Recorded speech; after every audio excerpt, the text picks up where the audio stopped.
Milk, toast, juice, and spread gets your day going. Gives you the kind of light breakfast you want with good nutrition you need. Just read the package. Got a great day going, smiling all the way. Looking fine, feeling special, that's okay. Special K, part of your light breakfast with good nutrition.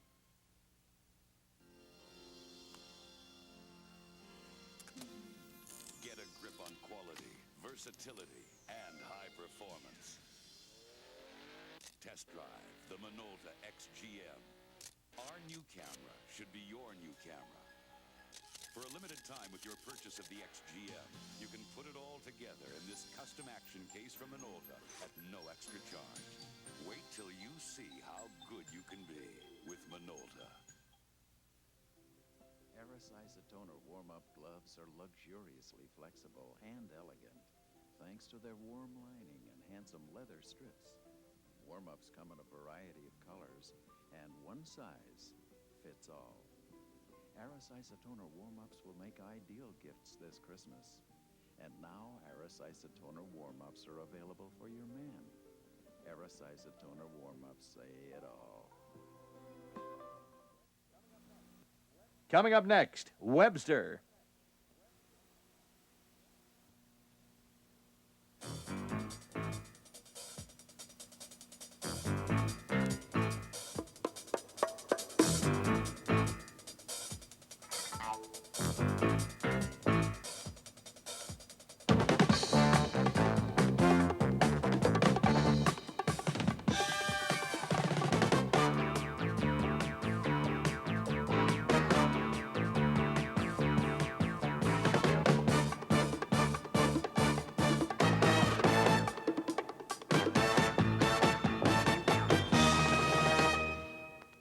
Good morning. A postscript on Pierre Trudeau. On the program yesterday, spoke to a lackluster audience at the fundraising banquet in Vancouver last night, and he was very blunt. In essence, he said, do you want a country or do you not want a country?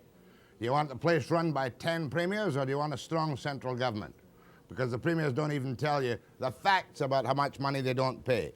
I had a feeling, it was a little bit of a swan song because he gave the back of his hand to Vancouver in this extract from his speech.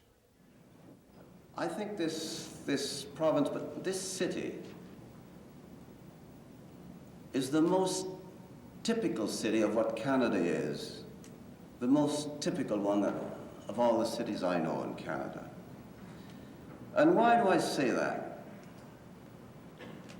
Because with all its assets, with all its physical splendor, one of the 2 or 3 most beautiful cities in the world, with all its talent, with all the confrontations you were talking about, Ray, and on the tam-tam music we had over lunch, and the hassles I get every time I come to this province. I'm always sure there will be fine.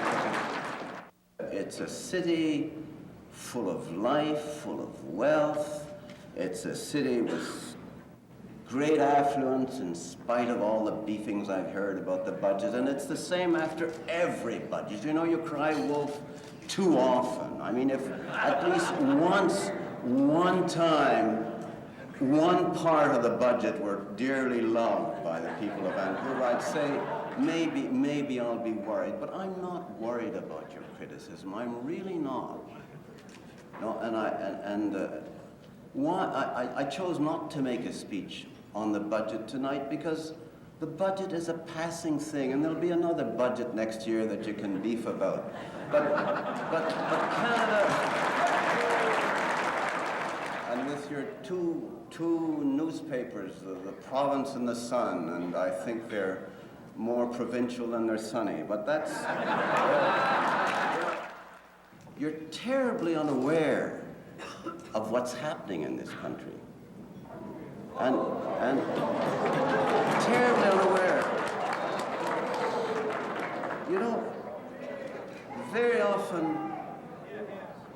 Very often, those who live at the foot of great mountains are the last ones to climb those mountains just because they're there. I think that we'll You know, you'll be the last to know about your mountains, and I think Canadians will be the last ones to know about this country. And it'll take the people from Hong Kong and Japan and the United States to know this country and explain it. The Prime Minister wasn't going for laughs last night. There were audible boos and hisses when he talked about the budget. By happenstance, I questioned long-time Trudeau watcher, Bruce Hutchison, editor emeritus of the Vancouver Sun, and I asked him, should Trudeau stay? In one way, it'd be good, because Mr. Trudeau, for whose intelligence, I must quickly add, I have the highest respect. This is a man of some genius. He nevertheless is part of the problem, because his personality, for reasons that I can't understand, not being a psychologist, has antagonized Western Canada as I guess no former leader had, but certainly not any recent one, so that he's part of the problem. On the other hand, he is obviously the ablest man in our politics. The ablest, I said, not the I didn't say the wisest or the successful. I said the ablest. And there's nobody in his class. In fact, I suppose he's the most intelligent political leader in the Western world. But he certainly wasn't looking for friends in Vancouver last night. From political trouble to tragedy, nothing worse than a teenage suicide. Crisis Centre in Vancouver supplied me with this clip. We'll explain it to you later, about how suicides can happen, and later what you can do to prevent them. While I was sitting there crying away, all of a sudden I remembered something my mother had said to me quite a while ago. We were arguing, and she was very upset, and she told me she didn't love me. I didn't think she'd say something like that unless she meant it. I guess I just didn't understand what things she was going through when she said that to me. I just couldn't accept staying there anymore, and I knew I had to stay right where I was. And when you're 13, you don't think you're going to be 14 until another 500 years. I decided the only way to get away was to get out of life, and that was my answer. When I decided to kill myself, I decided to do it right away. My parents happened to have a gun in the house, just down the hallway. I went, got the gun, and then shot myself. Right after I shot myself, I didn't want to die. I really didn't want to die at all. And I remember saying to my sister, I'm going to die. And my sister said, no, you're not. But I just said, I shot myself in the heart. And my sister said, you're going to be all right. And I was really glad to hear her say that. I rode alone in the ambulance. There was no one with me. My sister was busy phoning my parents.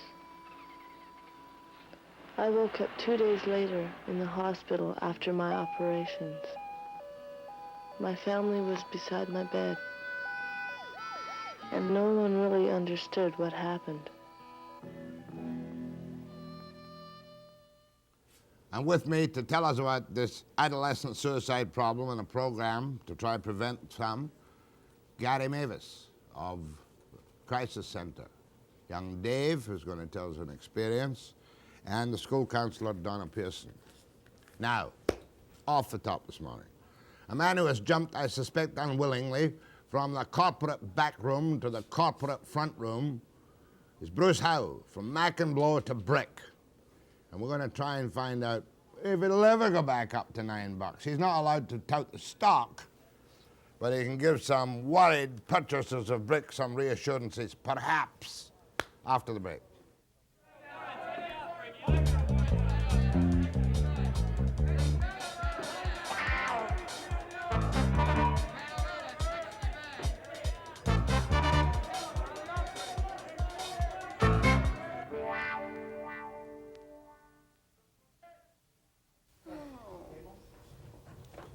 That investment, that economy show went over well. Remember the economy show? Right. Did you see it? Yes, I did. I thought it was a damn good show.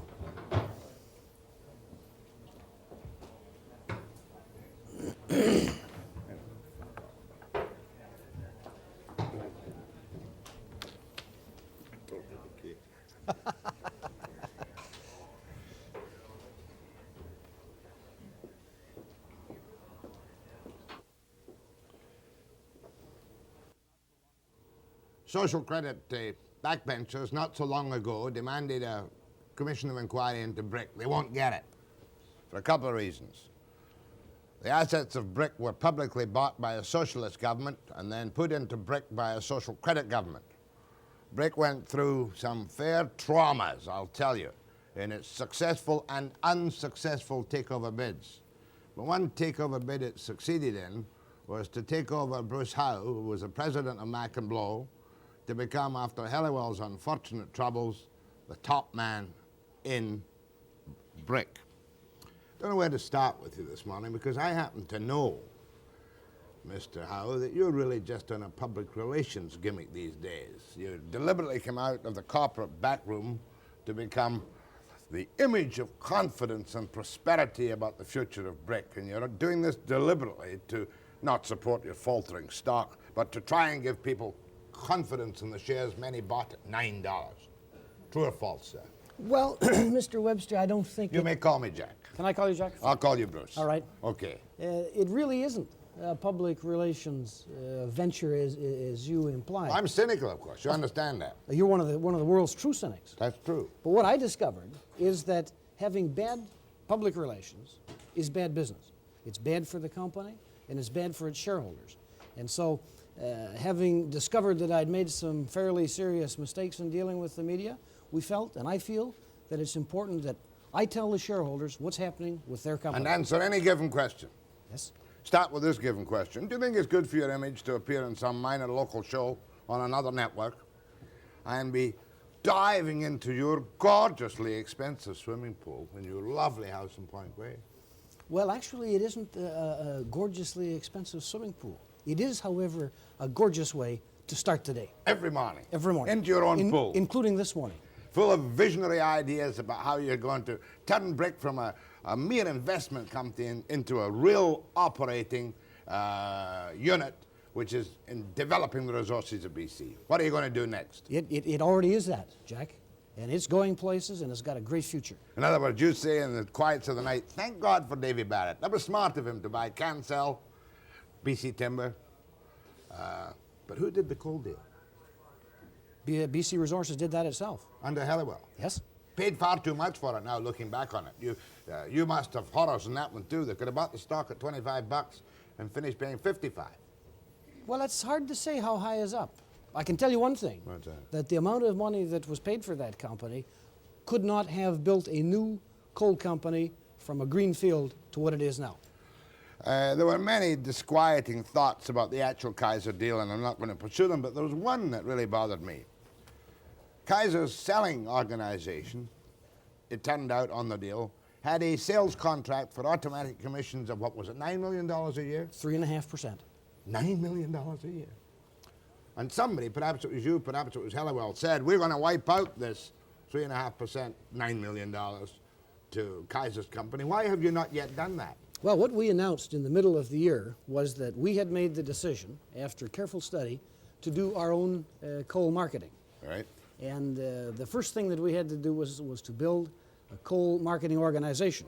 Mm-hmm. And we had, actually, in response to an ad, we had 1,200 people applied to join our coal marketing team. And we are just on the verge, having sifted carefully through all of those applicants, we are on the verge of announcing the world's best coal marketing team of our own. And when we do, we will cancel the Kaiser Mark, are you going to hire Kaiser to train your 1,200 neophytes in coal marketing? Oh, I don't think we need to do that.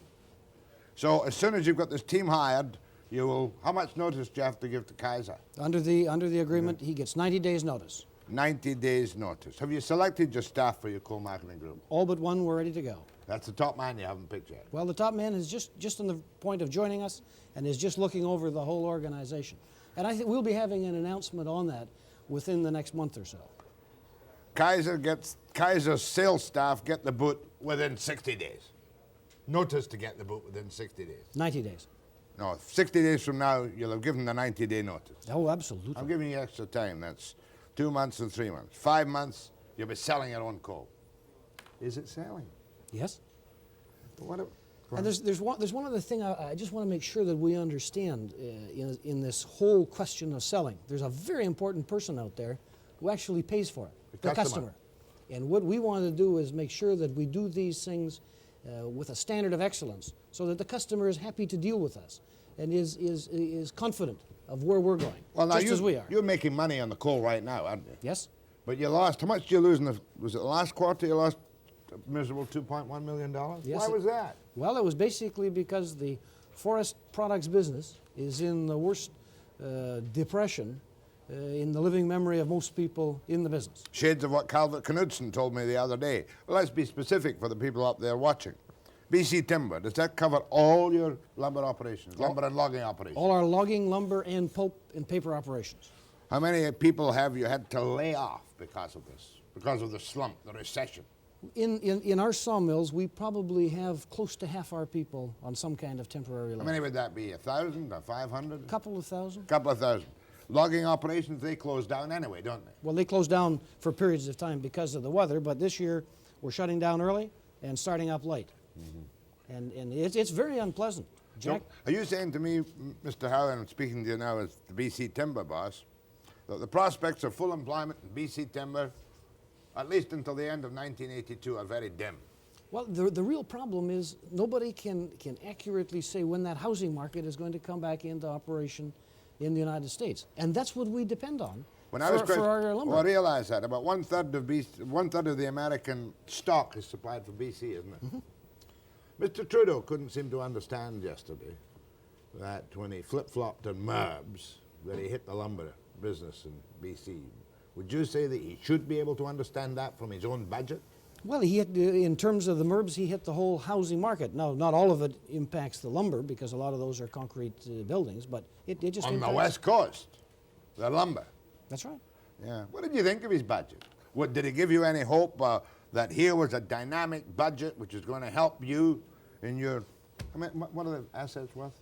$1.7 billion. Your $2 billion company, journalistic exaggeration. Was there anything in that budget which would help your $2 billion operation to lift its head and smile? No. Not one thing. We, I think, in looking at the budget, can see what the budget did to us, but we can't find what it's done for anybody. Yeah. It's done some things to our shareholders. It's done some things to our employees. And we've expressed some pretty serious concerns to the finance minister about that. Well, I've got one good thing out of you in terminating the deal with Edgar Kaiser. But you'll never get rid of the political taint of having been set up by the government with stock touted by the Premier, will you? Well, how long can the company be either blamed or congratulated for the nature of its birth? True enough, but you heard what Mr. Trudeau said, that we all witch and whine all over the place. Nobody's ever happy in British Columbia. Oh, I don't agree with that. I think we can make some people happy. All right, your stock went from $6 issue, right? What are my figures? My careful research. 96 million shares? Yes. 1.8 million shareholders? Yes. Actually, it's about 2 million shareholders, of which the bulk of those are the 5 free share unregistered shareholders. There's only 150,000 who can actually vote at your annual general meeting. That's the second largest, 135,000 are the registered shareholders. That's the second largest shareholding in Canada. Mr. Howe welcomes bobs and darts and arrows, because some of you bought it at $6, $9, borrowed money. This morning's quote from the market is $3.35 to $4. Don't attack him. Attack him any way you like, but try and be specific. What do you want from this man? Is he doing a good job? Is his PR better, or should he stop diving into the pool on television cameras? After the break.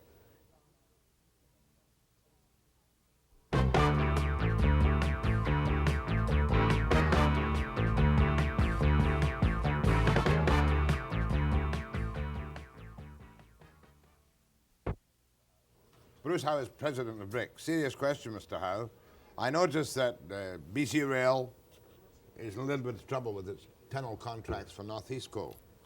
Are you fearful of Northeast Coal? Will that, if it ever gets off the ground with its infrastructure and the Japanese and federal deals, will that be a real competitive giant for you to face? Well, I don't think so, Jack, because we in the metallurgical coal business in Western Canada are the most productive, efficient operator there is. We're the best. The one that Kaiser set up, seriously? That's right. Good operation. We have the best operation, we have the best productivity, and so while we don't like competition, the one thing that I really am concerned about is that the competition should be fair.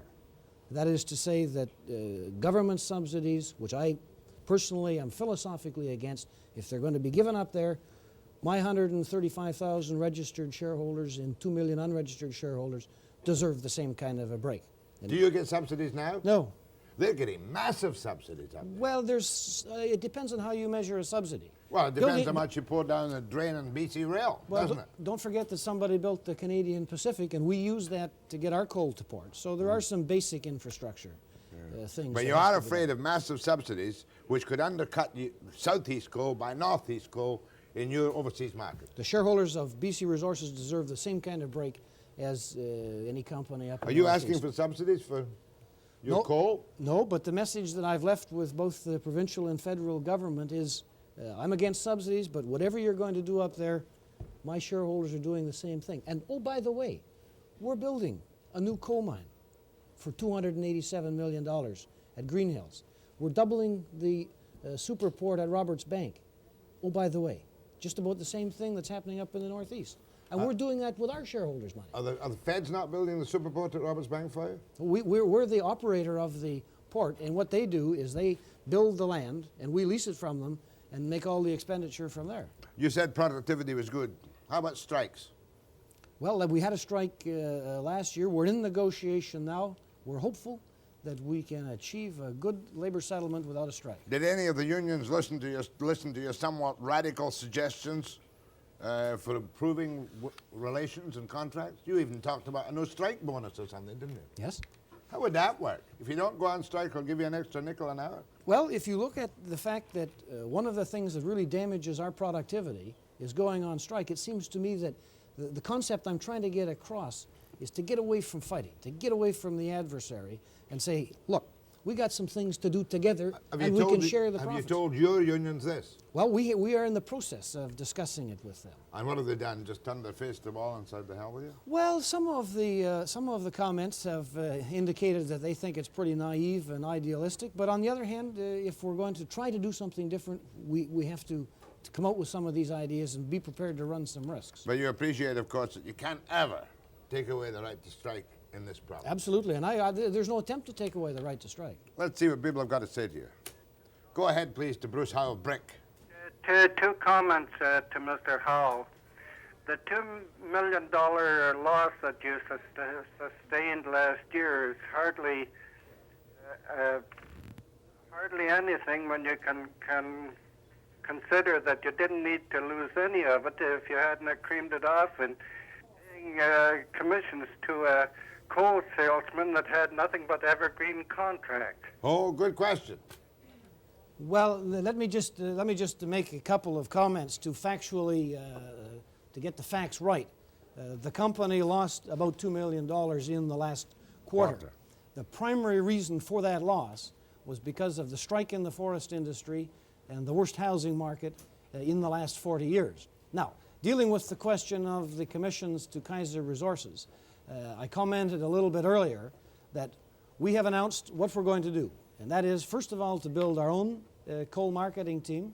We are, after all, marketing 6+ million tons of coal around the world, and you don't cut off one arrangement without having your own in place. He's just giving you a snide shot. He's saying the evergreen contracts, if you hadn't had to pay that, what is it, 800, 900,000 a month? But there's no such thing as an evergreen contract that where you sign it and where you put it in a drawer and it goes away. You really have to work at keeping those customers happy. Go ahead, please. Hello. That's you. Yeah, I'd like to know, Mr. Howe, what single factor you think is most responsible for BRIC's poor performance up to date? What single factor? The question is, how do you measure performance? Are you asking him? Yes, I'm asking how you measure performance. Is it the price of the stock you're referring to? Yeah, I'm referring to the price of the stock. Well, I think the major impact that I can identify is the high cost of money and the labor situation that we've been through in this province in the forest industry, and the high cost of the money impacts both housing and the cost of borrowing money for the things that you want to do.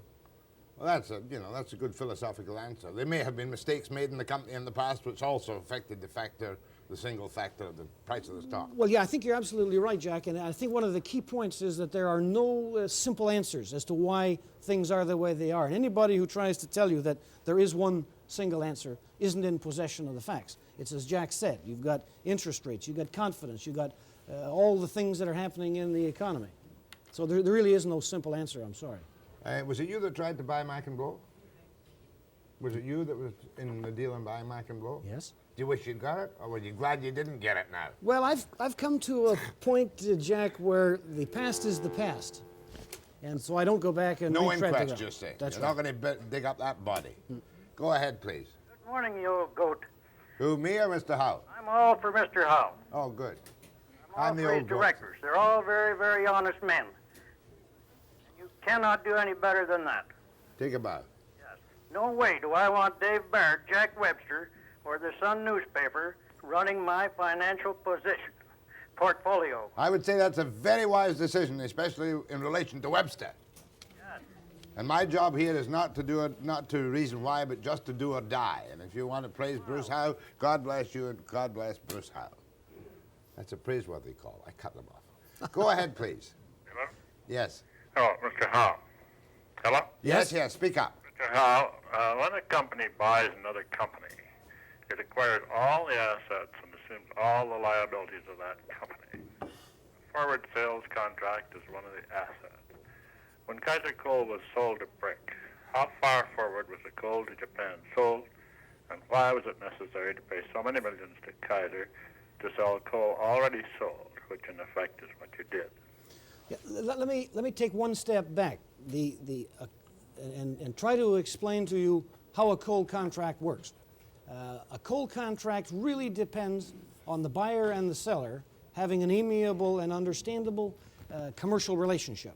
And you don't sign a piece of paper, stick it in a drawer, and ship coal. People you're always in the course of negotiation. Now, just a minute. Are these non-cancelable contracts from the Japanese? The point he's making is very simple. Why pay a commission on coal already sold forward? That's what he's saying. Well, I was just getting to that, John. Oh, thought you'd never get there. We are now in negotiation and have been for the past 8 months in the renegotiation of our major contract with the Japanese steel mills. And we'll be in negotiation until the end of next year. And it will be a 15-year contract for volume and will be for price. It will have the price clause over 2 or 3 years. In other words, Kaiser, as well as collecting commission, is now negotiating your forward sales contracts until you give him notice and finish them off. That's right. He's doing what we ask him to do in those marketing areas. You can see how that left a taste in people's mouths, though, because of other aspects of the Kaiser deal, perhaps. Go ahead, please. Mr. Howe, is BRIC going to refund our money through the government, similar to the foam insulation problems that have occurred? Remember, they conned us into buying them. I'm not sure I understand your question, Well, I sir. can put it simply for you. He's saying people who bought government-approved UFFI installation are now stuck with houses that they can't sell, and they want the government to pay the money. He's saying here his stock at $6 is now $3.40. Are you prepared to buy it back at $6? That's what he asked you. I understand. Well, all we can do at this point in time, sir, is manage the assets of the company for the future. And by the way, I think that future is extremely bright. And the people who bought at $6, like I do, my stock is purchased at $6. I'm not happy about it being at just over $3. And all I can do is tell you that those of us who are managing the company are going to do the best we can to get the performance up and the stock up. One more session with Bruce Howe after the break.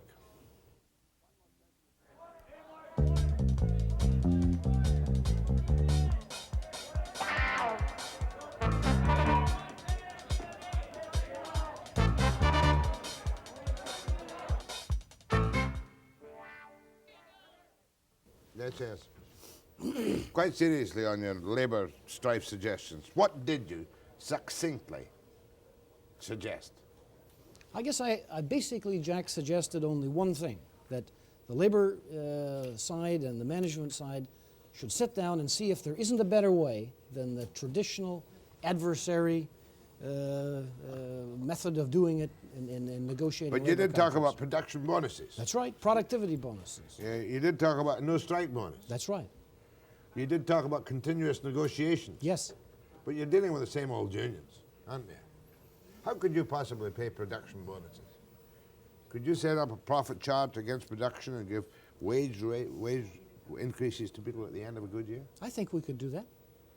Maybe you could set it up where you could cut the wages if the productivity and the metal prices went down. Well, that's theoretically that's nice, but that's not realistic because anybody who's working, as you and I both have, you just can't take the downs that easily. Yeah, it's quite funny.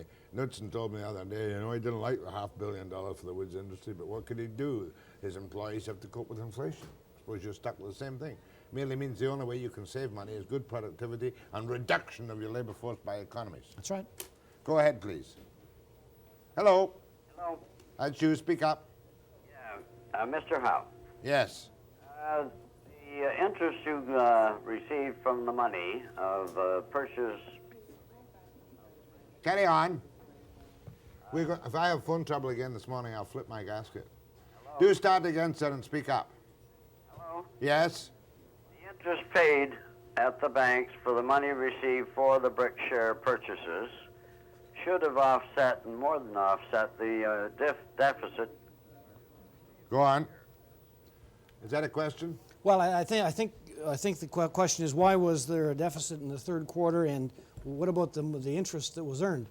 Let me just remind you that the money that came in from the brick share issue was the large portion of it was spent buying Kaiser resources, and of course there is no cash laying around earning interest at this point in time. The company has debts. I know it doesn't mean anything to shareholders stuck at $3.30 or $3.40, $3.45.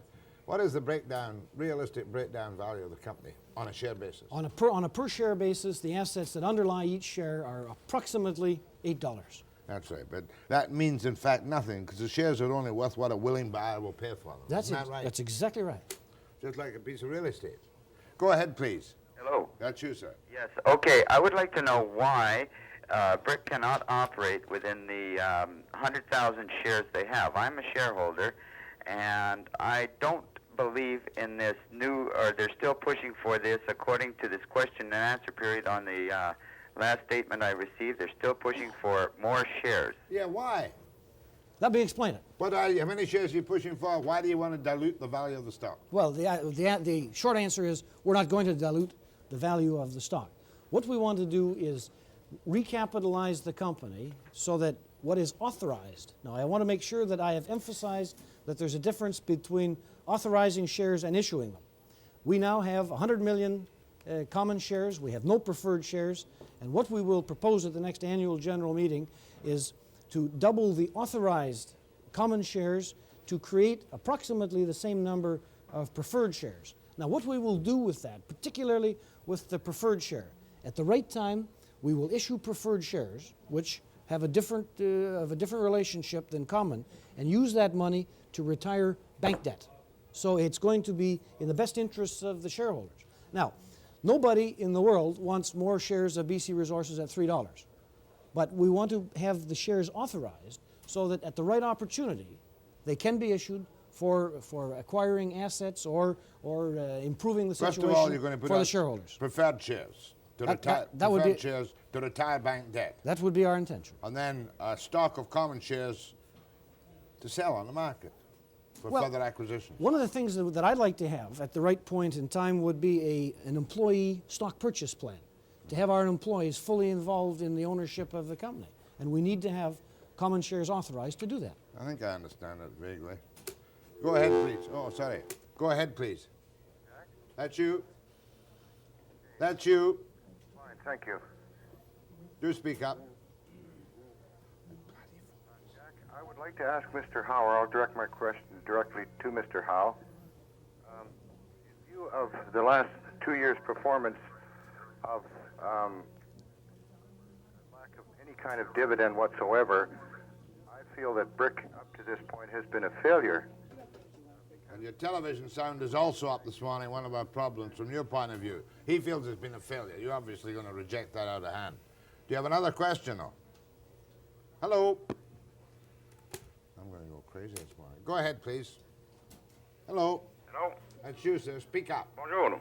Bonjour, M. Howe. C'était un bon temps pour acheter des parties des briques aujourd'hui? Bonjour, comment ça va? This is lovely, isn't it? You might want to rephrase your question so that all the listeners can. J'ai demandé si c'était un bon temps pour acheter des shares. It is the question that has been asked of me is whether this is the right time to buy shares, and I have to tell you that I'm under certain rules and regulations. As Mr. Webster says, I can't doubt it. I can tell you what I'm doing. I'm keeping mine, and I'm buying. And you're buying? Yes. You're not going to get yourself in the jackpot about your own corporate financial portfolio, are you? No. How did you handle that? I bought, are you talking about my ownership of the BC Resources shares? And anything else you have. You obviously have stock in Mac and Blow. I don't have any other stock. You don't? No. You've Well, sold... that's not right. I'm sorry. I'm a director of the Bank of Montreal, and I own some shares in the Bank of Montreal. And that's your only major outside investment. Well, that's honest enough. Go ahead, please. Hello. Hello? Yes, ma'am. Oh, Mr. Howe, I understand you're going to increase shipments by 3 times. Uh-huh. Considerably, and I wonder, is it going to be shipped down the same route as it is now, CPR? You're talking about coal, ma'am? Yeah, the coal. Right? Railroad, I presume she's talking about. The answer is that we are going to increase our coal shipments by about 2 million tons a year, and we have a contract with the Canadian Pacific to carry that coal. And one of the things we're concerned about is this whole question of rail capacity. And you may have heard arguments about something called the crow's nest pass rate for grain. Yeah. And that's important to us because in our view, as shippers of coal, and we are the largest single customer that the Canadian Pacific has, the fact that grain rates are subsidized is standing in the way of increasing the capacity of the railroad in this part of the country. And we think it's a serious matter. Let me get that. We're back to the old crow's nest pass grain rates kerfuffle? Yes. You can't get enough traffic because of the subsidies to Western farmers. No, what happens is that the railroad loses money carrying grain because of the crow's nest agreement. And 2 things happen. One of them is they can't afford, because they lose money, they can't afford to put capital in to get the capacity up. And the second is we think that we're probably paying a little higher freight rate than we should have to if everybody was being carried on a competitive basis. When's your next annual general meeting? It's coming in May. In May? Yes. Which hall? It's going to be in the Hotel Vancouver, in the same hall that we had last year. Yeah, a couple of years you'll be able to use the new stadium. Well, get 60,000 of your shareholders in there. That should be a riot. The shareholders of BC Resources own the company. They have a high sense of involvement with it, and I'm delighted with that. They have no say, really, in the election of directors, do they? They elect them. Do they? Absolutely. I thought the provincial government still held some voting stock. The provincial government has turned over 4.5 million shares to the Terry Fox Foundation, and the rules that surround that transfer are that those shares cannot be voted, and they cannot be sold, so that effectively that block of stock is off. So the only people who can vote are those who hold 100 shares or more registered in BRIC. That's correct. See the annual general meeting, if not before. My thanks to Bruce Howe of BRIC. Next. No, I've changed my mind on it because of the phone problem. Next I'm going to go to Bruce Hutchison, if you don't mind. Does that upset things, Suzanne? Or can you cope with that? I'm sure you can, after the break.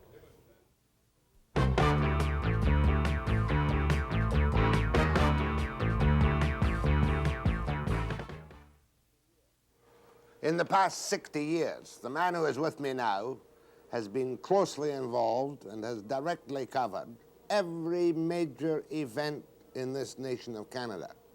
He is the editor emeritus of the Sun.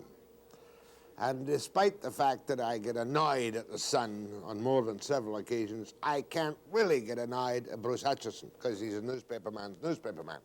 And I'm not going to ask you the inside secrets on many of your old friends from Mackenzie King to Lester Pearson, on and up down the line to Diefenbaker. I'm going to ask you, Bruce Hutchison, who the hell is Petit Trudeau?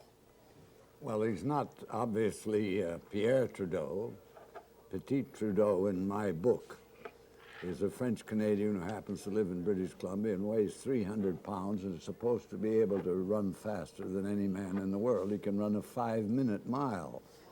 And a race is arranged for him against another competitor from Kamloops, and Sir Wilfrid Laurier comes out on the course of his tour, a political tour, and witnesses the race. And the climax of it, I'm not going to give away the story, but it ends in an odd way. Is Uncle Percy's wonderful town an allegorical, humorous look at the perils and the delights of Canadian politics? Well, it's partially that. No, really the purpose was to take a look at a typical, though imaginary, composite cow town, little town, dusty town in Western Canada in the early days of this century. Where were you born?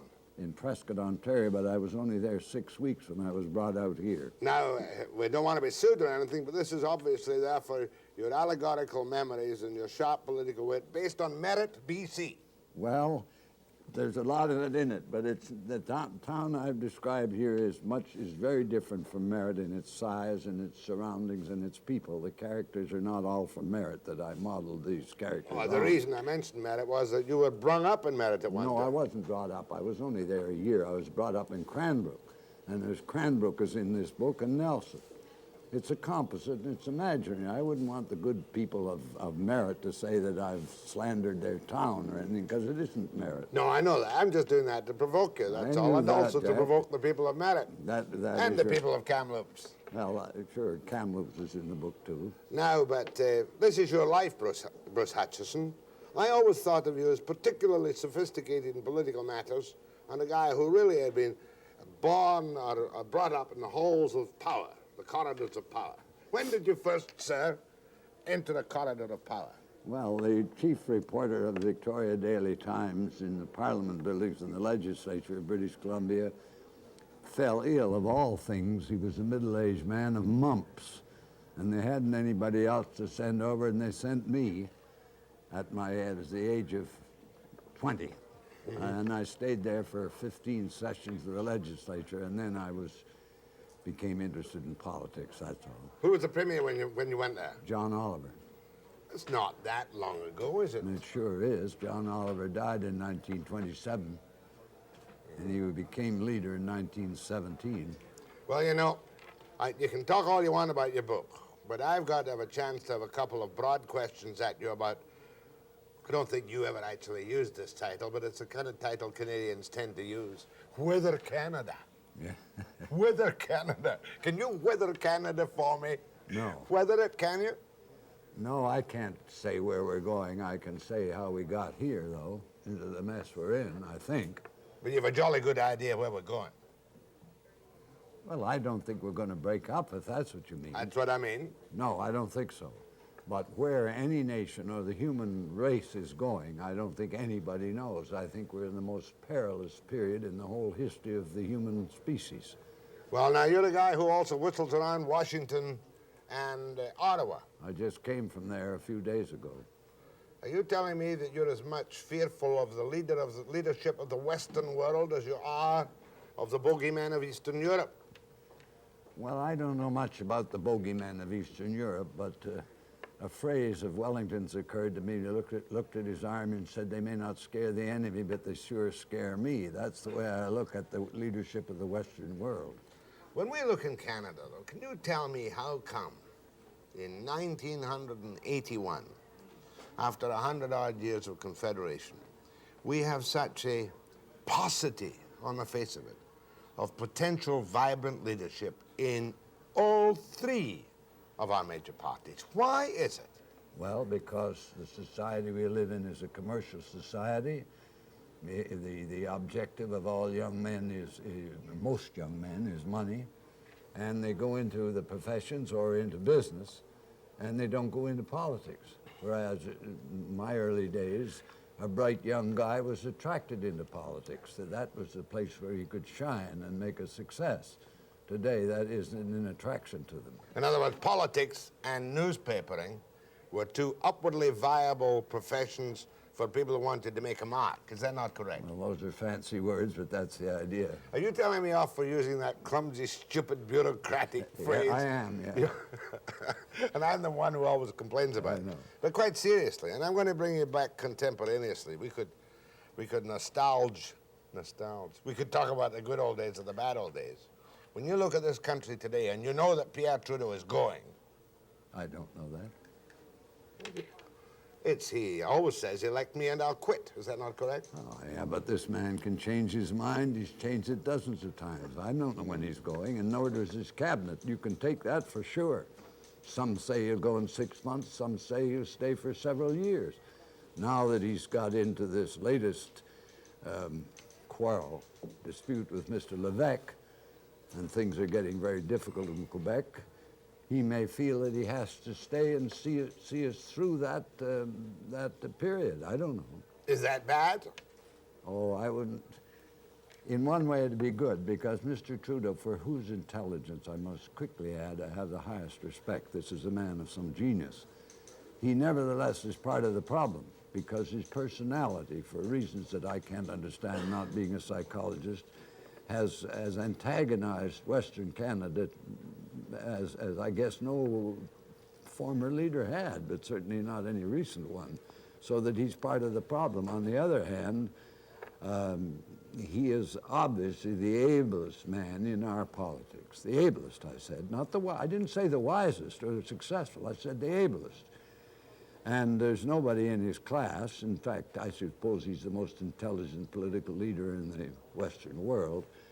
Now, who succeeds him and what they do from then on, I don't know. I think we're in a very dicey condition. But didn't you suggest quite seriously in a column in the Sun the other day, you'll correct me if I'm wrong, that Turner is still a possibility for the leader of the Liberal Party? Who? Turner. Of course he is.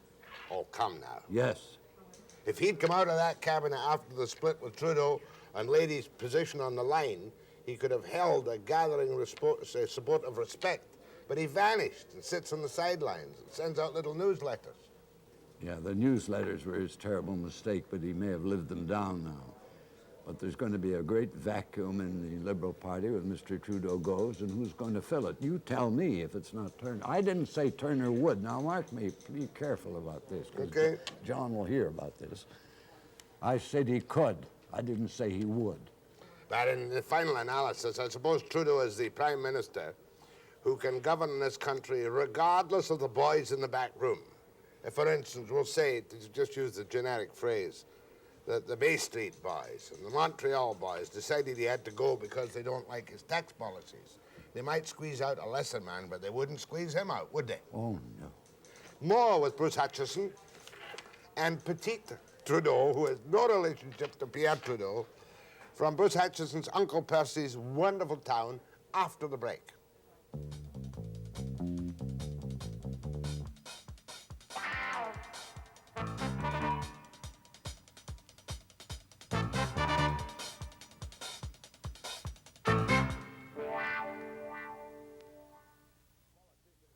As many a politician has found with Bruce Hutchison, editor emeritus of the Vancouver Sun, if he asks you a question, don't answer it.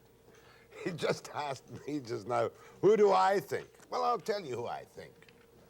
For Prime Minister of Canada, possibly. Except that the basic racism and hidden bigotry of the liberal wasps wouldn't go for him. Chrétien. Ah, well, Jack, I agree. If Jean Chrétien weren't a French Canadian, he would automatically succeed Mr. Trudeau and be a good Prime Minister. Well, is that not a terrible condemnation of our society? I think it's a foolish tradition, but it is an old tradition that has always held in the Liberal Party. Now, possibly it could be broken. Oh, you're not saying if he went a French Canadian because of that. You're saying if he went a French Canadian because this time round it must be an English-speaking man. Yeah, well, that has been the tradition, yes. But Chrétien is a magnificent man, and I have the highest regard for him, and would be a good Prime Minister. Take away Chrétien from the potential successors, and including the man whom you think might be considered, I can't name you one. Well, I think there are only three men in the game. I don't think McEachen is. I think there are three. Not after that budget, he isn't. Well, I didn't think he was anyway, but the budget's the end of it. But there is Chrétien, and there's Turner, and there's Donald MacDonald. I don't see anybody else. Mm-hmm. And of course there's Joe Clark, for whom you must have the highest and warmest respect and hope that in these days of crisis he gains power. I didn't say that, but he's a very nice guy, and I had to talk to him in Ottawa. And whatever your opinion may be, or anybody else's, don't discount the possibility that Clark will be Prime Minister again. I wouldn't discount it because the Tories are in even more parlous a condition than the Liberals as far as leadership potential is concerned. Well, that is quite true. They're both very parlous. There's a drought in both parties. But I could see Clark winning an election because the country just simply will want to throw the Liberals out, which happened to him before. I am a new Canadian by definition. I've been here 34, 35 years. I have never yet been able to understand why Canada has produced two middle-of-the-road parties, really, Liberals and Tories, and never been able to elect a left-wing party, a la British Labour. Why is that? Do Canadians not have the kind of social conscience which was created by the Industrial Revolution in Europe? Now, wait a minute, Jack. We have a very great social conscience and have developed social programs that have few equals, perhaps none in the world. But you have to have middle-of-the-road parties to govern a very disparate country of 24 million people spread over 5 regions from one ocean to the other to adopt an ideological policy, a way to the left or the way to the right, wouldn't work and would bust up the country if anybody tried it. It has to be a compromise middle-of-the-road policy, and therefore you have middle-of-the-road parties. That's a good answer, which has never come my way before because I suppose I'm still brainwashed by my own particular traditions. Hey, I forgot about Mulroney for the Tories. What do you think of Mulroney? That's what Fotheringham says. Fotheringham says Mulroney is the next Tory leader. I don't believe it. First place. Foth, you're wrong. Foth, you're wrong. Bruce Hutchison says he doesn't believe you in Mulroney. I don't think that they're going to unload Mr. Clark. To unload Mr. Clark, who's determined to stay, they would have to go through a bloodbath, such as the bloodbath that unloaded Diefenbaker, and they can't afford that. I'm quite sure, unless something extraordinary happens, Mr. Clark will lead the party in the next election. Good for you. Now, I'm going to say one word and see if I get any response from you. Kent. Tom Kent, a la Kent Commission. Yeah. The newspapers of Canada have been accused by, not Kent particularly, I think it was Senator Davey, of grinding their own axe on what is published about the recommendations of the Kent Commission. Do you accept that? Well, really, Jack, I have taken very little interest in the Kent report. I was so busy writing this book and many other things that I didn't ever read the report. Now, I think the proper answer... There can be nothing more traumatic in today's somewhat unstable society than the suicide of a young person. Suicide of an old person, just as bad, perhaps, but suicide of a young person is really traumatic. Now, the rates, or rather, the ages at which suicides most commonly take place are dropping quite sharply, I believe. And I have with me first this morning Gary Mavis, Executive Director of the Crisis Center. Why are you concentrating on what you would like to talk about, young people's or adolescent suicides? And why, I'll ask you the other whys later, but why? What is the drop in suicide age? The age has gone from middle age down to the highest rate, which is 20 to 24 years of age. The young adolescent is increasing as well, and what we want to do is give information, provide some area for them to be able to discuss a topic that has not been discussed before, has been a taboo subject for many, many years. Would it be a taboo subject? I suppose it would. If a member of your family commits suicide, you just close your eyes and your ear to pray to God, eh? And for many, many years do that. Are you telling me that techniques today with younger people can be successful if the potential suicide, there's no other word for it, suicide, isn't it? That's it. If the potential suicide can be stopped in time. What we feel is that without talking about it, there's no way of preventing it at all. And that's our purpose, is to get in to talk to the young people and get some communication going. So for that purpose, you had a film made? That's correct. Now, this film, we showed a little part of it today, but so that we don't dramatize it too much, set a longer stage for the particular attempt suicide, which I presume is relayed from real life. Set the stage. What kind of background would the girl have whom we saw earlier in the program with the gun? Yes, that was a very, very short clip. What would happen over a period of months and years, a feeling of not really being emotionally connected to maybe the family or whatever's happening in her life. She picked on the fact that her mother said she didn't love her at that one time. and that her sister was always better than she was, and she was sort of second best. And a period of years or months, what happens, you feel that maybe you are helpless and hopeless. But sibling rivalry, if that's the right jargon, sibling rivalry is normal in every family. Is that not so? Certainly. How can you tell where it's worse than normal and might lead to self-destruction? I think there's certainly clues that are given. They may be subtle, but there's certainly clues over a period of time. Well, we're going to look at that short clip again. And this was a family where the girl felt she had been rejected. She's got a wonderful phase in the clip where when you're 13, it's going to be 500 years before you're going to be 14. That was very dramatic. And we'll just watch this little clip again in that context. While I was sitting there crying away, all of a sudden I remembered something my mother had said to me quite a while ago. We were arguing, and she was very upset, and she told me she didn't love me. I didn't think she'd say something like that unless she meant it. I guess I just didn't understand what things she was going through when she said that to me. I just couldn't accept staying there anymore, and I knew I had to stay right where I was. And when you're 13, you don't think you're going to be 14 until another 500 years. I decided the only way to get away was to get out of life, and that was my answer. When I decided to kill myself, I decided to do it right away. My parents happened to have a gun in the house, just down the hallway. I went, got the gun,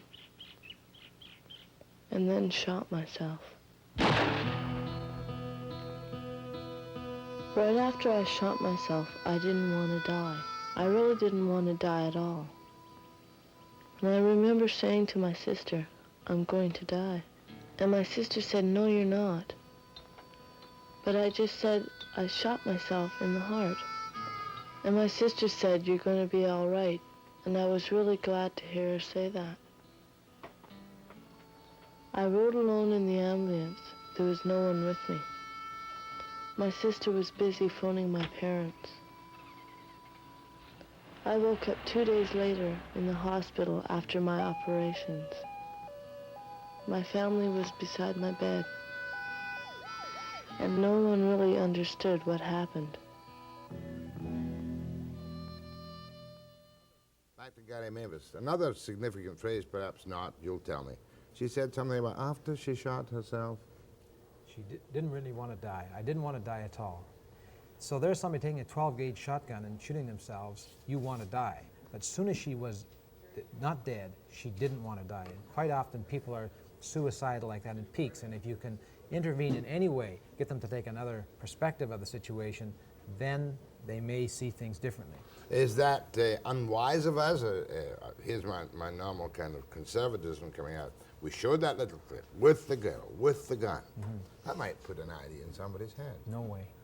People, like the girl there, had thought about that off and on for a period of months and years. You don't become suicidal in 5 minutes, even though something that may be impulsive would set that off. But the fact of thinking about it and feeling worthless is there already.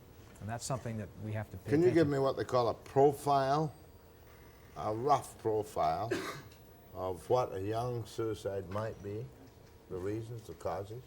There's no one specific way of pinpointing that, but there's certainly things to pick up on.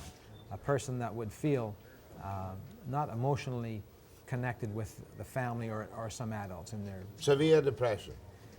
Severe depression, a sudden change in things. I think that's something to look out for.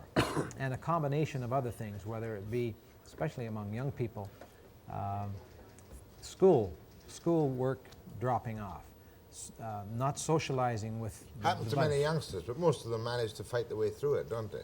A lot of people are depressed over short periods of time. We're not talking about a recognizable, identifiable, diagnosed mental condition, are we? No. That's a part. Most people who commit suicide are not psychiatrically ill. Right. How long does this film run? 22 minutes. 22 minutes. Donna Pearson is a counsellor. In which school? Prince of Wales. Prince of Wales. Will there be value and worth in showing this kind of film to the general population of a certain age? Oh, I would think so. I guess in particular I'd like, well, we've been showing it to our grade 9s and our grade 11s and our grade 12s. And I think for them to realize that there are alternatives to suicide. There's another way out. There's a resource available, perhaps, somebody to talk to. But I guess I also feel it should be shown to parents, because I think they need to learn to listen to what their kids are saying. But you wouldn't pick out specific parents or specific children. No. You just say, look, be forewarned is forearmed.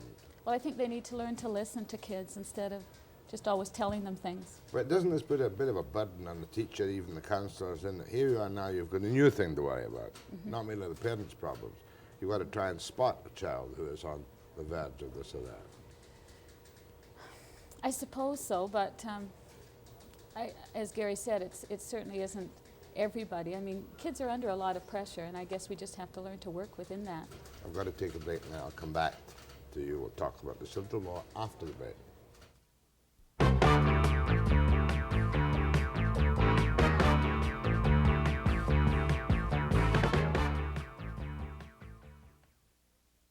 I must do my test. Okay, and then you'll have 30 seconds to wrap. That's fine. Good. Oh, and you have the Berger clip. Do you want to use that? No, I won't be using it now. In the studio also this morning is a young chap called Dave, who was, as I understand it, a close friend to what do you call it, a successful suicide, a completed suicide. Dave, how long had you known this other boy? Oh, ever since the beginning of high school, about 4 years. Were you good friends? Oh yeah, we were quite close. Close friends. Did you at any time, did he ever talk to you about suicide? No, but he sometimes joked about it to his other friends. And later on, this was something that no one picked up on, and we didn't take seriously at the time.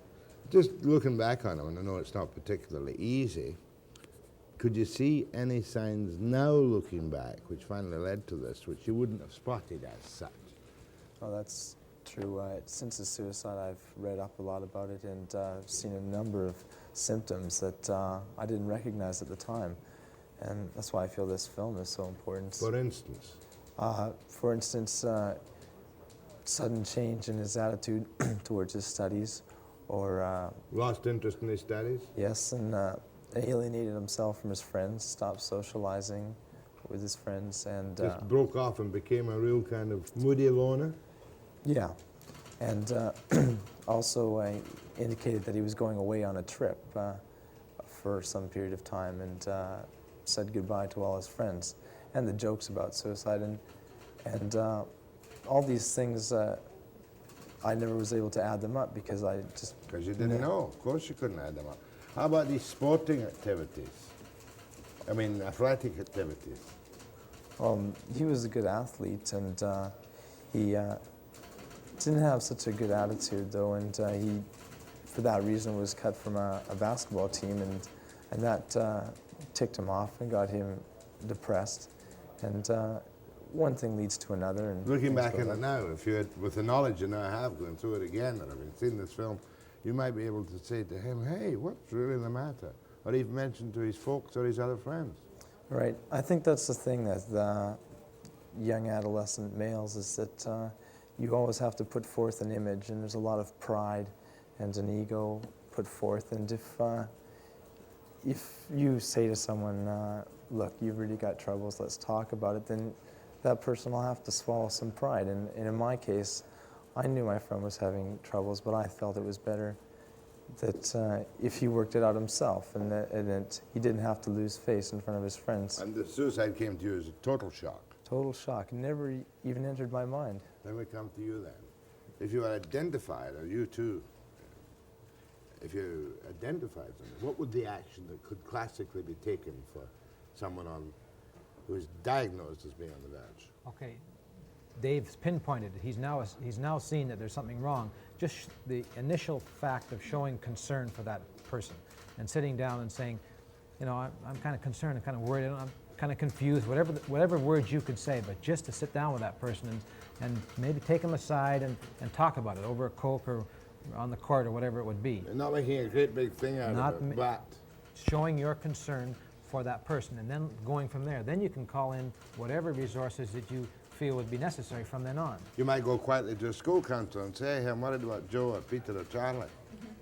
And you then perhaps have a look at it. Right. I would probably spend quite a bit of time with the individual. I might suggest that they talk to somebody at the crisis center. I would probably get them to try and talk to their family too. Sure. Question. Where is this film going to be shown?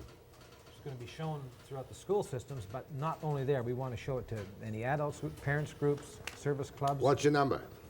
The crisis center's number is 733-1171. That's the business number. Right. But that's in other words, if they want to, a group wants to see that film or has some concerns about it, you'll willingly cooperate with Certainly them. will. We're producing a manual to go along with it now that will help us. Another question. How do families, can families cope with it? Difficultly. Very, very difficultly. There is also now setting up under the SAFER organization a group for survivors of suicide victims, and that's something that's very, very important because of the guilt and the trauma that the family naturally would go through, and that's naturally. Well, I wish you well with your project. My thanks to Gary Mavis, the Crisis Centre, to Dave, and to Donna Pearson, Prince of Wales School. Thanks very much. Next, I'm going to run a test on the phones which involves you after the break.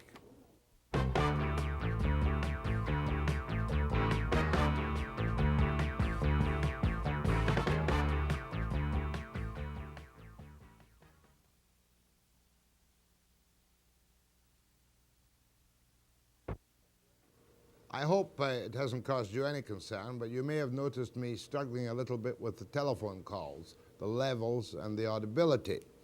The system is supposed to work like this. What you see on your television screen is 7 seconds behind what we do here. This is so in case there's something libelous or obscene, I can hit a kill button. Causes a little problem. When people keep their audio up on their television set, they get 2 sets of noises if they're on the phone. If you're on the phone, you should hear the live program feed. If at the same time you have your television set up, you get it live plus 7 seconds, which makes you squirrely. So what I'm going to do now is phone up and ask what happened when you come through and if you can hear me when I put you on the air. Now, my voice is on the air, yours is not. Can you hear me now? Now, hold on. When you were holding on, did you hear me make these remarks? Quite clearly. Thank you. Now I'm going to put you on the air. Can you hear me now? Yes, I can. I can't hear you. I can hear you. Can you test that audio higher? Turn my audio? No, that's fine. Thank you for your cooperation, ma'am. Now, did you hear what I said to the first caller? Clear and loud? Good. Now I'm going to put you on the air. Now, can you hear me loud and can I hear you? Yes, I can hear you. Count up to 10. Count up to 10. See, it's fading. Count up to 10. Can you not hear me? 1, 2, 3, 4, 5, 6, 7, 8, 9, 10. Now, did you not hear me the first time when, well, if you didn't hear me, it's like the Irishman. Thanks for your help. That is a... I heard you, but I couldn't understand you, Jack. Thank you very much. Are you there? Are you there? Can you hear me, sir? When you came on the phone, did you hear me talking to the other man and the other woman? Now, I'm going to put you on the air, and I'm going to say, go ahead, wait till I say it, and then you'll speak in a normal voice, and we'll see if we can catch you. Are you there, sir? Yes, I am. How are you this morning? Very good, thank you. Very well, thank you very much. Problem on line number 2. Can you hear me straight up? Hello there. Are you there?